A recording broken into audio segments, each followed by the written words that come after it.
Hi, I'm Thomas Miller, and this is News That Matters. I'm here with Holt. Now, could you tell us a little more about yourself? Yeah, my name's Holden Hagerman. I live here in Fairfield, Iowa for the last about 2.5 years. I'm a local activist, organizer, and musician. I help to do some organization surrounding kind of legal rights trainings and things like that, as well as putting together a local music festival. What part of activism is most prevalent to you, and what draws you to that activism the most?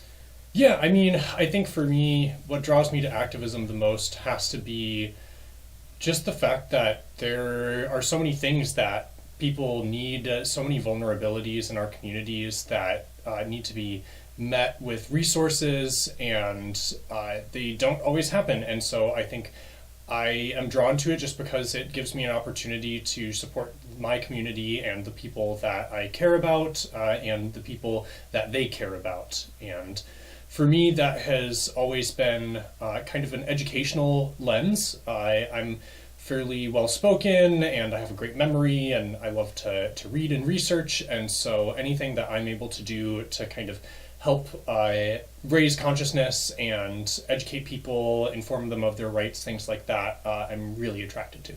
Okay, I've put out some videos where I've been talking about workers and workers' rights and stuff, about like boycotting and withholding labor. And I've gotten these questions from people who say, oh, but it's going to hurt the workers and stuff. What do you have to say to people like that who say that these actions of withholding and boycott is actually hurting workers more than it's going to help them? What do you have to say to that? Yeah, I certainly understand why people would say that doing a strike or a boycott or things like that could hurt workers, certainly. Because fundamentally, like, workers rely on their wages in order to get the resources that they need to maintain their standard of living that they have. And something like a boycott that decreases traffic to a business or revenue for a business could lead to things like layoffs, certainly, and as well as striking. Striking is a situation where people aren't working at all and purposefully, and so I see why people would be led to that conclusion. But the challenge that I would submit to them for, in the case of a boycott, would be that these corporations that people work for are already siphoning wealth away from workers as is, and so that is the pattern, and if left unchecked, it will certainly continue. Like, no capitalist is going to avoid creating a monopoly out of the good of their heart that is fairly antithetical to the ideals of capitalism. And so taking those steps, such as a boycott, to put pressure on businesses is a way that we can break that cycle. And similarly with strikes, we can also apply pressure through organized labor. And the reason that people think that this hurts workers is because they don't think about the infrastructure and the backbone that goes into these sorts of labor movements, such as strike funds, and actually having the support for the workers who choose to strike to make sure that they can take care of themselves, take care of their families, their bills, their mortgage, you name it. And these are the things that people aren't considering, and also the reason that we have to kind of take things slowly and make sure that we are doing things methodically and intentionally and actually building that infrastructure and providing those resources for those who do want to organize. Okay. So now my next question is, how can people go about find out where the resources are so they can go on strike or go on a boycott for a longer period of time? Do you have any places where you can tell people to research or go to? Yeah, certainly. I mean, pick an occupation.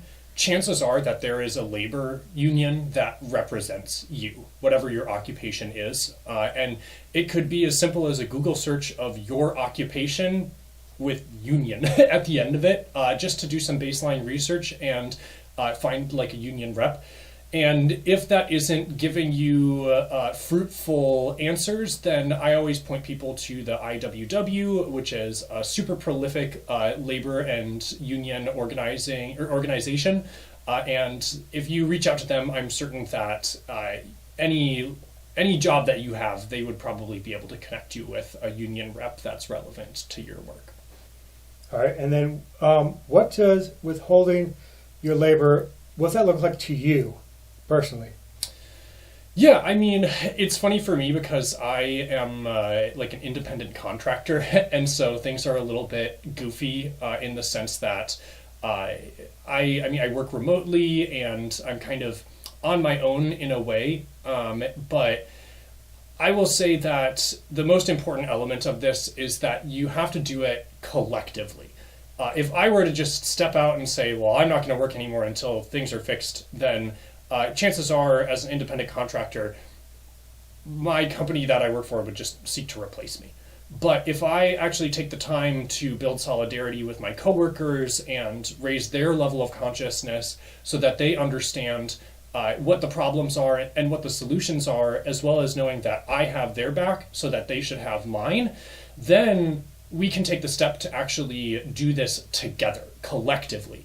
If one person steps out of line, that's an easy person to fire. But if 50% of your company steps out of line, suddenly you actually have to contend with the things that they're demanding and asking for, because you can't just let go of all of them. The cogs kind of stop turning once people start taking these actions collectively rather than individually. So building that solidarity so that you can actually do it with your coworkers rather than on your own is a really, really key component. All right. And following up on that, so you found your workers, co-workers, you've built community with them, you collab with them, you've done all that stuff. So then what's the next step after that? Yeah, I mean, assuming we're talking about a strike, that would be the next step. But again, it circles back to infrastructure. For one, if you have a union that you can talk to, this is really, really important because they're going to be able to kind of call out your blind spots a little bit and just have more resources to connect you with, whether it's legal counsel or strike funds, things like that. And on that note, a strike fund is really important. We can't just decide to take a collective action and end up putting ourselves and our friends and coworkers on the streets. And so building that infrastructure beforehand is really, really key. We have to go into these sorts of things with a little bit of strategy rather than just taking a knee-jerk response to do this. Without that infrastructure, it's really destined to fail, both on the collective bargaining level and a failure to the individuals who are attempting to better their material conditions. Okay, and how would you recommend people go about setting up the different steps, to reach that goal? Yeah, I mean, I think talking to a union rep relevant to your particular profession is a really, really good first step, just because they're going to be able to plug you in with all of the resources that they know. And it's key to do this because people have done these things before. If you just go about this on your own, it's kind of like the blind leading the blind. But if you talk to someone who actually has the experience and has the resources, then you can at the very least have a bit of a roadmap, if not actually get in touch with people who can provide some of these material resources or educational resources to you and the people that you're organizing with. Okay. My last question is, before we wrap up, is there any message to any particular set of people that you would like to just kind of hone down with a few last words? Certainly, yeah. I think that my message would go to any working class people, any marginalized people. We are stronger when we're together. And all of the striations and division that is put into our society is put there purposefully by the people with power. Because the more time that we spend squabbling and fighting with each other, the less time that we spend actually fighting against the people who are in control of the conditions that we live in.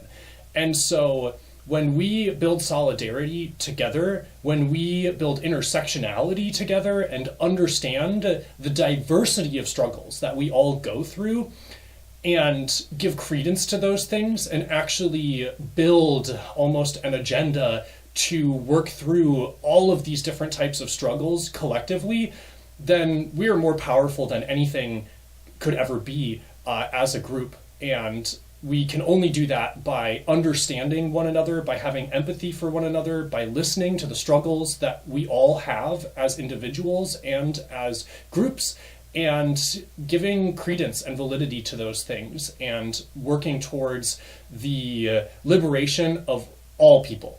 When we work towards the liberation of those who have the least rights and privileges in our society, we work towards the liberation of everyone. And this is Thomas Miller, and this has been News That Matters, and I'm here with Holt. And any last words? No, that's it. Thank you. All right. Thank you. Appreciate it.